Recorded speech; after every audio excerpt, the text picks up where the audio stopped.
Hey everybody, it's Mark, DoctorDeadwax, and it's time for Out of the Inbox 5. I guess this is VCLT Edition 2.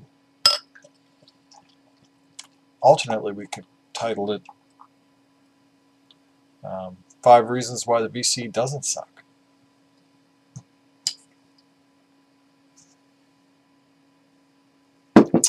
So, I'm going to show 5 records. I haven't done one of these in a while. I'm going to talk about them and the music that's on them. And anyways, let's just get started. This is Soleil, and this is by Jean-Pierre Ferland. And Serge Francoeur sent this to me. And what an awesome addition to the collection this is. I love the kind of slightly psychedelic pop art cover work. And there's the man himself, Jean-Pierre Ferland. So this is the follow-up to his album Jean, or Jaune, depends on how you say it. And this is actually a double record set on Barclay, and this is the label. And the plates are cut at SNB, which is at Sabine Nelson Brunet, which was a is actually still, I believe, a plate cutting facility in Montreal. Now, there's a kind of magic to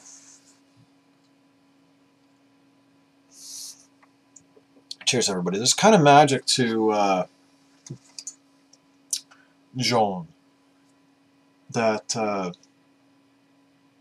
think this record goes a long way to capturing, but I don't think it quite gets there. I mean, this is a great record, don't get me wrong, but I still think Jaune is the masterpiece from Jean-Pierre Ferland. But this, I have 2 or 3 other Ferland records, and this is easily a second best. This still has that wonderful kind of charm to it, and that kind of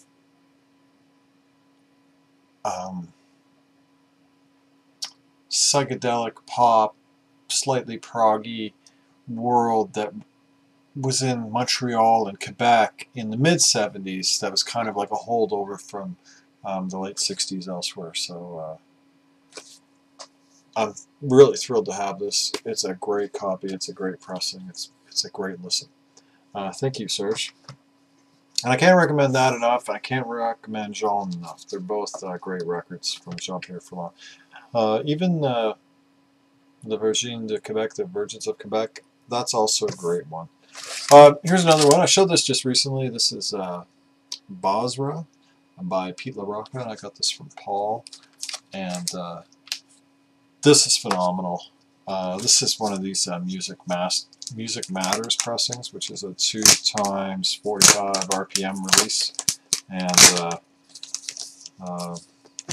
Paul had said in the letter that, or Paul had said in subsequent communication, the reason why he sent me these is because he started buying these because I had mentioned them, because he had bought a whole bunch of boutique pressings of different jazz records, and he'd been really disappointed with them.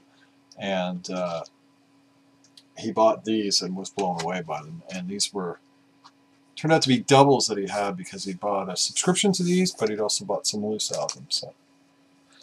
So, and I've shown these, but these are they're on the standard Blue Note label, reproductions of the labels that they were on originally. These records are phenomenal. I mean, I've heard them elsewhere, but I've never had a chance to sit at home and listen to them, because these are the first ones I ever got, because they're pricey.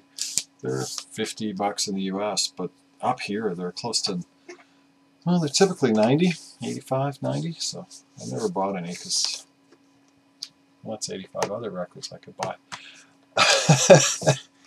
But anyway, this is just great. It sounds phenomenal. I've never had an original of Basra to compare it to, but I played this on a $250,000 system recently, and everybody who was in the room started buying them on eBay before it was over on their phones. So it's been nice to just drop that kind of coin on eBay. on your phone. But anyway, this is great jazz. I mean, I always say it's a transition from hard bop to like what some people call post bop, some people call modern, some people call avant, a little bit modal. It's just great. It kind of pushes, and it's just a wonderful jazz record. It's got to be one of my favorite titles I've ever heard on Blue Note. And it's kind of unusual because it's not quite what I'm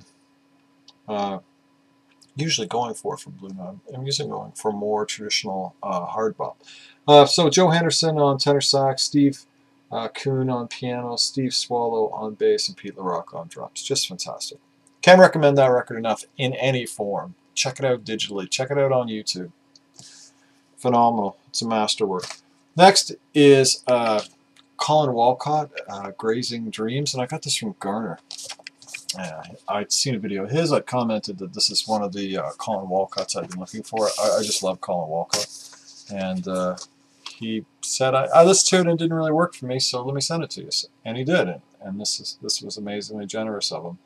This is actually a Canadian pressing on ECM, so that's kind of unusual in that Canadian pressings in 1977 of ECM records I don't really come across that much.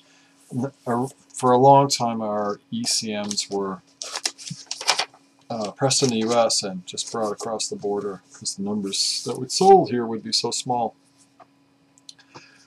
Now, Cloud Dance by Colin Walcott's easily my favorite record by him, and it still is after listening to this. That record just instantly grabbed me and blew me away. This record didn't have quite that same effect. I love this record. It's great. It's just, like I said, it didn't grab me right away. I've listened to this record about 6 or 7 times now, and every time I listen to it, I get like more of an appreciation for it. It's a real creeper.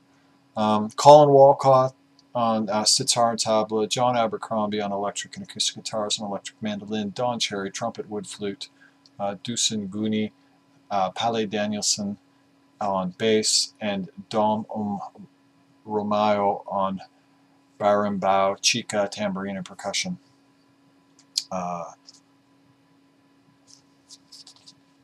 You know, has that perfect ECM kind of dreamy, ethereal, soundtracky sound to it, with all of that, the extra addition of Colin Walcott on sitar and tabla, and Don Cherry's pretty standout on this too.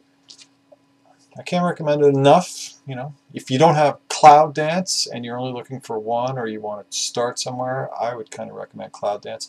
It's a little bit more, in some ways, traditional Indian music than this one is. Cloud Dance is kind of traditional with, I think Abercrombie's on that too, like traditional with a bit of the ECM. But this is more of that, is pastoral the right word for it? ECM atmosphere, and Walcott's a little bit more subdued on this. So check it out, definitely worth checking out. Next is a record from Jonas. He sent me a parcel. We're kind of doing open-ended trade, and there's a couple things in there I knew would be in there, and he said I'm going to throw one in that's a surprise, and he threw this in. I didn't know what this is. I didn't know what this was when I opened the parcel. I looked at it and I was like, looks interesting. It's a jazz record. So this is by Jan Johansson, and this is Jazz pa Ryska, or Jazz of Russia. And Jan Johansson did a series of these records that are based on folk songs of different countries. I don't remember what the hell the other ones were. I think there's Jazz pa Sweden and Jazz pa somewhere else. This is on, and this is an original pressing. This is actually quite a valuable record. This is on Megalon, the original pressing on the Megalon label, and I went out and I sampled just a little bit of this quickly on YouTube, and I thought, this looks quite like it's something, and then I spun it, and wow. Conceptually, the creation of jazz from traditional folk tunes, I must admit I was a little hesitant at what that would bring, like what that would mean, I was a little like, oh, this, wow, totally wrong again as usual. This is phenomenal. This has, I mean, I don't want to dismiss what this is. This is just, it's great fucking jazz, for one, and it's really well played. But it kind of, in a weird way, has like this quality to it of what's called like Nordic jazz now, Nordic jazz piano. Because I believe, yeah, Jan Johansson plays piano. So this really reminds me of the music of Tord Gustafsson now. It kind of is like a harbinger of that Nordic jazz sound that EST, Esbjorn Svensson, and Tord Gustafsson kind of brought in the 90s and the aughts to us. And yet this is from, I think this is from, yeah, it's from 1967, I believe. I think it was recorded September 1st, 1967. So, I mean, this is a generation or more ahead of that. So, I don't know if that interpretation is accurate. I don't know if anybody else who listens to this record would hear any of especially Tord Gustafsson's like being there. I kind of hear it in this. And anyway, I'm just kind of rambling now. But Jonas, great record. Wow, thank you so much. And last, I got this from Mike. He asked me to, he couldn't get a parcel mailed to him, so he had it mailed to me and I forwarded it to him. And he sent me this, like, this was not part of the deal, this was just a bonus. This is Laura Sheeran, and this is called, I always get the name of this wrong. Lust of Pig and the Fresh Blood. So, Lust of Pig is kind of disc 1. Lust of Pig or the Fresh Blood. So Lust of Pig is kind of disc 1. Now, Laura Sheeran is an Irish vocalist. And she, disc 1 is kind of traditional. No, it's kind of modern traditional. It's not like, yeah, it's more of a modern traditional folk Irish sound, but, and the labels are just plain, like they have the writing on them, but there's nothing interesting in Deadwax. The, I don't quite know how to describe it. It's not like late Clannad kind of traditional rock. So I guess it's more folk music, but not overly Celtic folk like Chieftains, but still Irish, definitely. She has a beautiful voice. At times it reminds me of Sinead O'Connor and Anya and other people, and that's, you know, that's, I don't know if that's just a cop-out to say something like that, but anyways, it kind of reminds me a little of that.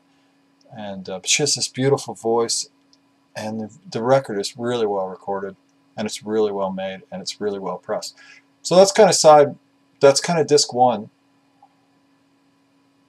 Disc 2 is the same powerful tour de force vocals with more of an electronic sound. At times it reminds me maybe of Fever Ray or The Knife, but not quite. But there's a song on YouTube called Awake, like Awake, that you should check out. It's kind of synthy with these great vocals, and yet at times on that disc there's a wonderful mix of traditional instrumentation along with modern electronic instrumentation. So this is a phenomenal record. This is what I like. Like, I really like music like this, so I'm not sure this is for everybody, but I'm totally blown. I could listen to 100 records that are like this. This is just what great modern Irish music is. And it has all of the lyrics and everything inside, and the stories and everything. And this record's still available for €20 from her directly. And I don't know, 2 records, €20. Sonically brilliant. You know, for a modern digital recording, this, and fantastic pressing.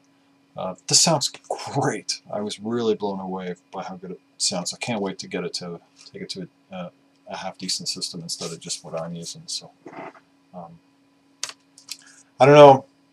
I can't recommend this enough. This is phenomenal, Mike. Thank you very much. And he also said, check out the fake Blake that this is in. And I've had other fake Blakes from Europe, and I understand these are being sold as Blakes. These are really crappy. They are. Every one I've gotten just kind of splits. So anyway, Laura Sheeran, Lust of Pig or the Fresh Blood. Look it up on YouTube. Check it out. If you ever see this phenomenal jazz album, Jazz by Ryska, Johansson. Thanks, Jonas. Just another solid record in Colin Walcott's canon. This is Grazing Dreams. Cheers, Garner. Thanks very much. Pete LaRoca, Basra. Paul, again, thank you. And Jean-Pierre Ferland's Soleil. Great bit of mid-70s Canadian, Quebecois, it's like sunshine pop folk. Merci beaucoup, Serge. That's it, everybody. That is Out of the Inbox 5. Thanks for watching. Have a great day, everybody. Keep the record spinning.